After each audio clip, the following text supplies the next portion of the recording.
Si on a l'impression qu'on est dans une impasse, on va essayer de réfléchir à comment en sortir. La première évolution qui est possible, c'est le boycott mondial de cet outil. Il y a un certain nombre de gens qui préconisent ce boycott. Alors, première évolution, la disparition du DSM. À ce moment-là, on retrouve une liberté de pensée, puisqu'il y a des gens qui ne peuvent pas penser à cause du DSM. On découvre l'éthiopathologie et les troubles mentaux, l'industrie pharmaceutique et les médicaments psychotropes disparaissent. On démédicalise enfin la société, les psychiatres disparaissent, ainsi que les troubles. Ça, c'est la première évolution possible. Je ne crois pas trop, mais bon. Une évolution alternative, les tensions s'apaisent, les journalistes se reposent et les chercheurs reprennent le travail. Les historiens et les philosophes des sciences cherchent à mieux comprendre tenants et aboutissants du chaos dans lequel nous sommes et cherchent à nous aider à sortir de l'impasse. Je m'arrêterai plus sur cette évolution-là. Le DSM-4 remonte à 1994, il allait être révisé en 2000, et la préparation du DSM-5, en fait, a quasiment commencé avant la sortie du texte révisé du DSM-4. C'est-à-dire en 1999, on a commencé à jeter les bases de ce que serait ce DSM-5. On avait conscience des principales limitations en matière de validité des incertitudes nosographiques et de l'utilité même du manuel. Le directeur du développement de DSM-5 est M. Kupfer, qui est le professeur de psychiatrie à Pittsburgh. Et le travail a commencé. Alors, un certain nombre de principes qui existaient dans la 4e édition ont été maintenus, mais il fallait aussi maintenir la continuité avec les éditions antérieures. Décision a été prise de proposer une modification dans la classification que lorsqu'on avait fait la preuve que la modification proposée représentait un progrès, et il y avait comme objectif de se rapprocher de la classification de l'OMS, parce qu'à terme, il y aura une seule classification mondiale des troubles. Les principales insuffisances du manuel, c'est la fidélité interjuge du diagnostic qui n'est pas parfaite, la validité des catégories diagnostiques qui n'est pas du tout assurée. Il semble de plus en plus que dans certains domaines, le modèle dimensionnel soit plus adapté que les modèles catégoriels. Et bref, quelles sont les nouvelles clés qui vont nous permettre d'avancer dans le progrès des connaissances? Voilà les questions posées. Donc, maintien des principes de base, oui, comme les critères diagnostiques, pour espérer avoir une fidélité interjuge suffisante, mais l'importance nouvelle a été réaccordée à l'utilité clinique, la primauté donnée au jugement clinique, alors que ce n'était pas le cas dans le DSM-3. On a maintenu les commissions d'experts, mais on a élargi les instances consultées, diversifié les travaux préparatoires. Les travaux préparatoires à l'élaboration du DSM-5, il y en a deux principaux. Il y a eu la publication en 2002 d'un livre qui s'appelle Research Agenda for DSM-5 et qui a indiqué les directions que la recherche devait prendre pour avancer en génétique, en imagerie, en physiologie, etc. Et la deuxième décision, ça a été d'organiser des conférences assez originales dans leur constitution, qui permettait de réunir 25-30 spécialistes de grands sujets, de leur demander aux participants de faire des revues générales de la question et de faire des discussions et des synthèses. Et la plupart de ces conférences ont donné lieu à des publications.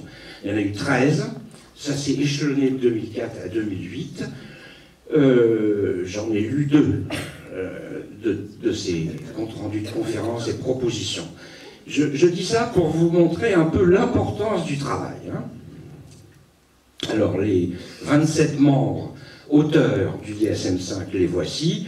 David Kupfer, c'est le chef. Et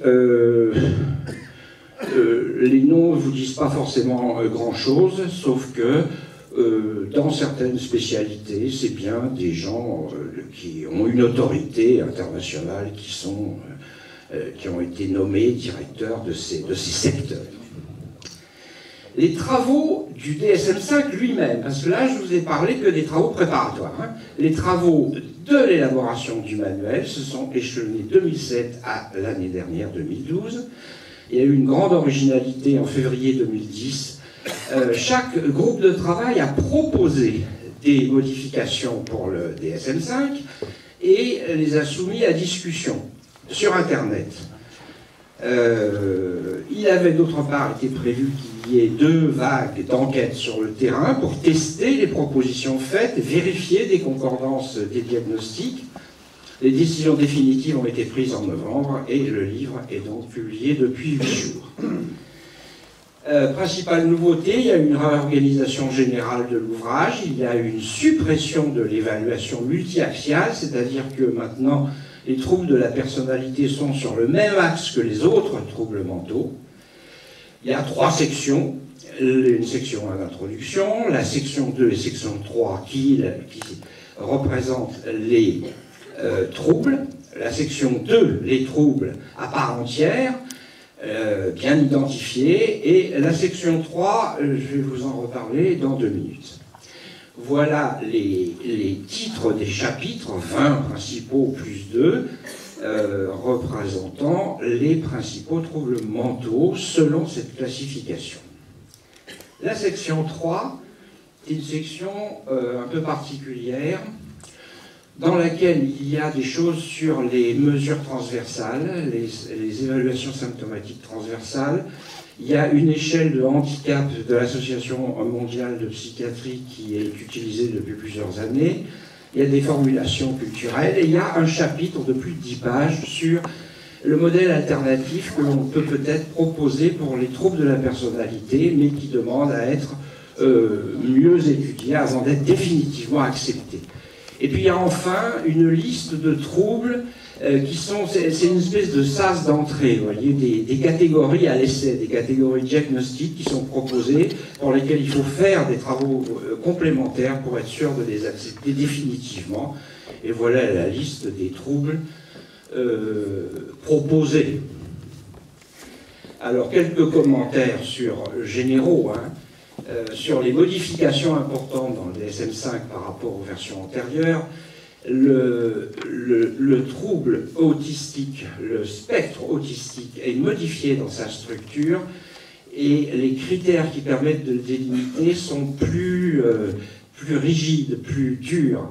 Ils devraient normalement aboutir à homogénéiser un peu mieux le spectre des troubles autistiques, et il y a une disparition de toutes les formes cliniques qui avaient été collées à autisme, etc. On ne sait pas très bien ce que ça va faire. Normalement, ça devrait conduire à l'amélioration un peu de l'homogénéité de ce groupe diagnostique important, mais les gens ne sont pas du tout d'accord sur ce que ça va donner. La responsable du groupe, Madame Lord, a pensé que ça allait peut-être diminuer d'environ 10% le nombre d'enfants pour lesquels le diagnostic de trouble du spectre autistique allait être réuni. Mais un certain nombre de personnes pensent que c'est pas du tout ça qui va se passer, que ça va réduire considérablement ce groupe diagnostique et que ça va avoir des incidences énormes sur les soins, sur l'accès aux soins. Et là, nous voyons qu'on quitte un petit peu le domaine purement scientifique de la classification pour aborder un domaine tout aussi important, qui est qui a le droit de se faire soigner pour quel trouble. Et aux États-Unis, surtout, si on n'a pas le bon diagnostic, on risque d'avoir beaucoup moins d'accès aux soins. Donc il y a des débats énormes et très importants autour de la délimitation de ce fameux spectre autistique. La catégorie de la phrénésie alimentaire, l'hyperphagie de type boulimique est acceptée maintenant comme un trouble à part entière.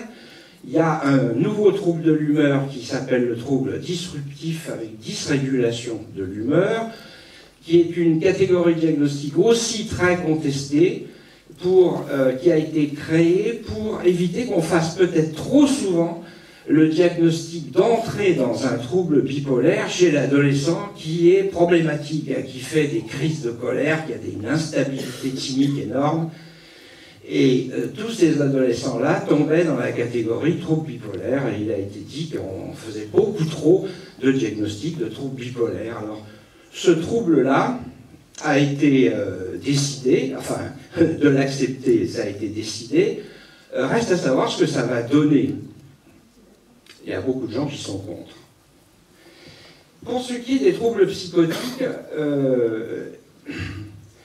il y a eu une proposition qui a été acceptée, qui a été d'individualiser un syndrome psychotique atténué, un syndrome de psychose atténuée, chez l'adolescent qui entre dans la pathologie psychotique.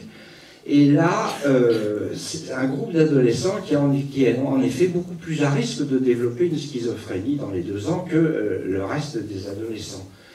Mais l'individualisation de ce trouble a soulevé d'énormes problèmes, parce que là aussi, créer un nouveau cadre diagnostique comprend un risque, c'est indiscutable, et le risque, c'est de traiter par des neuroleptiques des adolescents qui ne sont pas forcément des schizophrènes.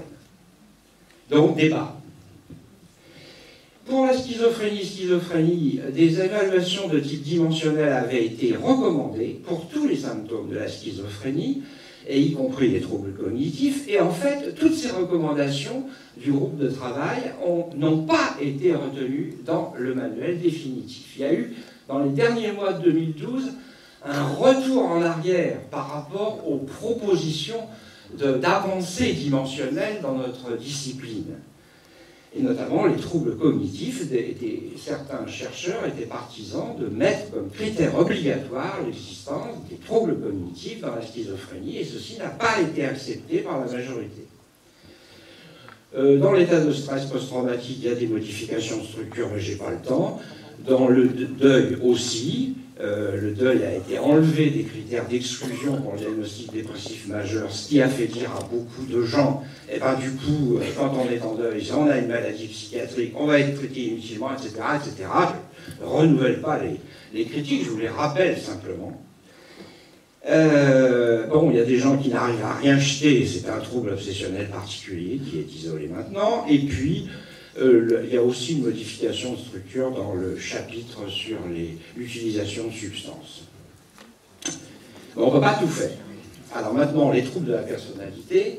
Les troubles de la personnalité, là, il y a des modifications. Il n'y en a pas autant que ce qui avait été peut-être prévu, imaginé, et ça soulève plein de problèmes. Il y a une nouvelle définition générale des troubles de la personnalité. Elle est plus compliquée que celle qui était dans le DSM-4. Altération du sens de l'identité personnelle, et il y a 2 dimensions dans cette trouble de l'identité, c'est le sens de soi et la détermination, la direction qu'on souhaite donner à sa vie, et puis la capacité de disposer d'un fonctionnement interpersonnel adapté. Là aussi, il y a 2 dimensions dans cette affaire, le degré d'empathie vis-à-vis d'autrui et la capacité à avoir des relations à autrui, intimes. Donc il y a 2 grandes dimensions et il y a 4 éléments.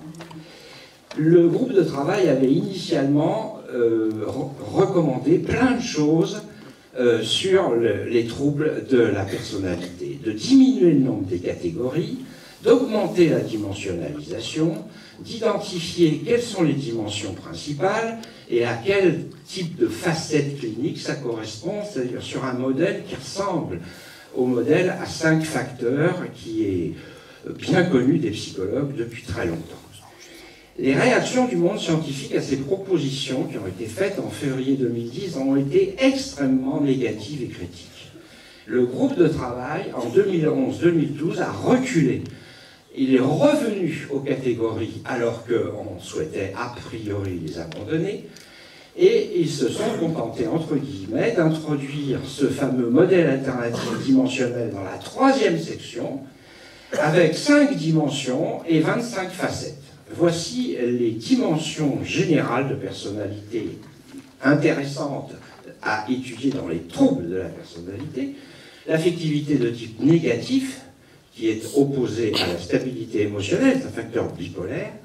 le détachement ex-introversion versus l'extraversion, l'antagonisme versus l'agréabilité, la désinhibition versus la contrainte ou caractère consciencieux, et enfin le psychoticisme. Alors, une seule diapo pour vous montrer en clair ce que ça signifierait pour désigner la personnalité borderline, cette affaire. Hein. Donc je vous redis que dans le DSM-5, dans la section 2, c'est les mêmes catégories que celles du DSM-4 avec les mêmes critères diagnostiques. Là, nous sommes dans la section 3, version un peu expérimentale, attestée dans les études que l'on fait actuellement, et là, il y a des modifications importantes. Auraient le diagnostic de personnalité borderline les gens qui correspondraient à la définition générale, donc critère A, et puis au critère B, voilà ce que ça donne pour la personnalité borderline, au moins 4 des 7 traits pathologiques suivants, au moins l'un des deux devant être l'impulsivité, la prise de risque ou l'hostilité. Quels sont ces 7 traits pathologiques? L'habilité émotionnelle, tendance anxieuse, insécurité liée à la séparation et dépressivité de l'humeur, qui sont 4 facettes de l'affectivité négative. Deuxième type de trouble, impulsivité et prise de risque, 2 facettes de la désinhibition. Et hostilité, qui est une facette de l'antagonisme. Donc vous voyez, dans ce critère B, la personnalité borderline est définie par un nombre suffisant de manifestations qui appartiennent à 3 des 5 dimensions pathologiques de personnalité: l'affectivité négative, la désinhibition et l'antagonisme. On fait l'hypothèse qu'une telle définition de la personnalité borderline va diminuer un peu l'hétérogénéité. On avait beaucoup accusé le DSM 3 et 4 d'aboutir à un diagnostic vraiment extrêmement hétérogène pour cette catégorie. Alors, où on en est là? Est-ce qu'on est vraiment dans une impasse? Est-ce que c'est un échec? Évidemment. Dans une certaine mesure, c'est un aveu d'impuissance. Le DSM est un aveu d'impuissance. C'est une classification purement descriptive parce qu'on n'a pas, pour l'instant, mieux. Voilà exactement à quoi on peut résumer cette classification. Les Américains ont pensé et maintiennent que c'est un préalable indispensable pour un futur progrès des connaissances. Alors, le problème est de savoir comment on peut transformer une classification descriptive en une véritable nosographie, et dans ce domaine-là, est-ce que la philosophie des sciences peut nous aider? Alors, il y a un livre important en France, depuis un mois. C'est un livre écrit par un philosophe qui a travaillé sur le DSM pour sa thèse de 3e cycle et qui vient d'écrire, donc, Qu'est-ce que le DSM, 251 pages, qui résume un peu son travail. Remarquable. Il constate que la standardisation de la pratique appauvrit la clinique et risque de stériliser la recherche, qu'il y a beaucoup de choses à prendre des philosophes des sciences, et notamment d'un Anglais qui s'appelle Fulford, qui a travaillé sur l'importance des jugements de valeur dans les appréciations diagnostiques et dans la classification des troubles mentaux. Jugement de valeur qui ne figure pas dans les définitions. Alors, pour vous aider à mieux comprendre pourquoi c'est important, il faut revenir sur cette fameuse histoire des coefficients de concordance d'accord sur le plan diagnostique, d'accord interjuge. C'est pour améliorer cette concordance qu'on a développé cette histoire des critères diagnostiques non ambigus, clairement définis, pour qu'on augmente les chances d'être d'accord quand on est plusieurs à faire porter un jugement sur une appréciation sur l'existence d'un symptôme ou d'une pathologie. L'expérience montre que c'est difficile d'obtenir une bonne concordance interjuge. Ça s'apprécie par un coefficient statistique qui s'appelle le kappa, qui va de 0 à 1, et 1 c'est parfait, et 0 c'est nul comme concordance. Et il est difficile d'avoir des coefficients de concordance suffisants, quels que soient les efforts faits.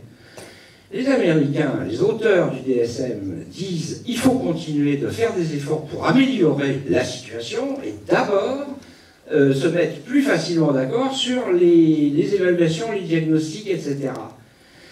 Et donc continuons à aller dans ce sens. Et il y a des gens, de plus en plus nombreux, qui disent « Mais non, on a beau faire des efforts considérables, on n'améliore pas de façon suffisante la concordance interjuge parce que ça ne prend pas en compte des choses très importantes dans l'évaluation, qui est justement la valeur, les jugements de valeur qu'on porte sur les mots, sur les symptômes, et où il vaut mieux travailler sur l'évaluation de ces jugements de valeur et éventuellement la modification, plutôt que de continuer à s'enferrer pour obtenir une bonne concordance qu'on n'arrivera jamais à obtenir, suffisante. Et c'est particulièrement plus important dans le domaine des troubles de la personnalité, où l'évaluation subjective est très importante, que dans d'autres domaines. Vous voyez, on arrive dans les psychoses très symptomatiques à être à peu près satisfaisant d'accord. Point 77, c'est très, très bon. Voilà. Alors, les premiers résultats qu'on a à notre disposition à propos du DSM-5, on les a déjà, c'est publié dans l'American Journal of Psychiatry de janvier 2013. Eh bien, ces fidélités interjuges, les trouvées dans les enquêtes sur le terrain, sont décevantes, sauf pour quelques troubles. Le trouble neurocognitif majeur, le spectre autistique, l'état de stress. Pour ces catégories-là, c'est bon, les résultats. Mais pour une catégorie diagnostique comme l'épisode dépressif majeur, c'est catastrophique, 0,28. C'est très mauvais. C'est acceptable un coefficient de concordance à partir de 0,50, 0,50. Hein. Donc 0,28, alors que nous avons 30 années de travail sur l'épisode dépressif majeur, c'est très mauvais. Donc ça montre bien qu'il y a quelque chose qui ne marche pas dans le système. Deuxième constatation, l'hétérogénéité des coefficients de concordance d'un centre à l'autre est beaucoup trop marquée. J'ai pris deux exemples. Le trouble bipolaire 1, si on se met à la Mayo Clinic aux États-Unis, 0,71, c'est très bon. Si on est à San Antonio, qui est une université qui n'est pas de trop mauvaise réputation, 0,27, c'est très mauvais. Et pour la personnalité borderline, si on est à Toronto, 0,75, c'est parfait. Enfin, c'est très bon. Et à Houston et dans la clinique méningée, un temple de la psychothérapie dynamique, psychodynamique, 0,34. Donc ça, c'est inacceptable. Donc vous voyez, pour un même diagnostic, en prenant des centres spécialisés qui sont par définition intéressés par le sujet et qui sont entraînés à la cotation, même dans ces conditions-là qui sont théoriquement bonnes, les résultats sont hétérogènes. Ça prouve qu'il y a quelque chose qui ne marche pas bien dans le système. Et puis enfin, les conditions ne sont même pas réunies pour avoir sur le plan statistique des vrais coefficients kappa pour un certain nombre de troubles, ce qui est vraiment le comble. On ne peut même pas calculer. Donc vous voyez qu'il y a un problème scientifique sérieux, important, et qu'on ne peut pas résoudre comme ça. Alors, on revient à la tentation de se reporter vers les philosophes des sciences, à réfléchir sur les différents types de validité. Il faudra peut-être que j'accélère, hein. Je suis à mon temps là. 3 minutes. 3 minutes, voilà. On a beaucoup espéré dans les analyses multivariées, statistiques multivariées, dans les analyses factorielles, pour nous aider à trouver une meilleure façon de classer les troubles mentaux, vous voyez, de retrouver les dimensions principales, d'identifier, etc. De dire, est-ce que c'est une catégorie ou est-ce que c'est une dimension, quel est le meilleur modèle? On a espéré que les statisticiens allaient nous répondre, avant de se rendre compte, après 20 ou 30 ans d'études, que les statisticiens, en fait, ils disent pas n'importe quoi, ils utilisent des méthodes tout à fait intéressantes, mais en fait, on peut arriver à faire dire ce qu'on veut un peu aux chiffres. Et donc, il ne faut pas compter sur les statisticiens pour nous aider à faire des classifications. Alors, il y a de plus en plus de gens qui pensent qu'on est dans une mauvaise voie. Il y en a encore qui pensent que non, il faut continuer à faire des programmes d'analyse statistique, et actuellement, il y a quelque chose qui est un petit peu à la mode, c'est l'analyse taxométrique, qui permettrait de dire si si la distribution des variables est plutôt en faveur d'une catégorisation ou d'une dimensionnalisation. Mais c'est très, très discuté.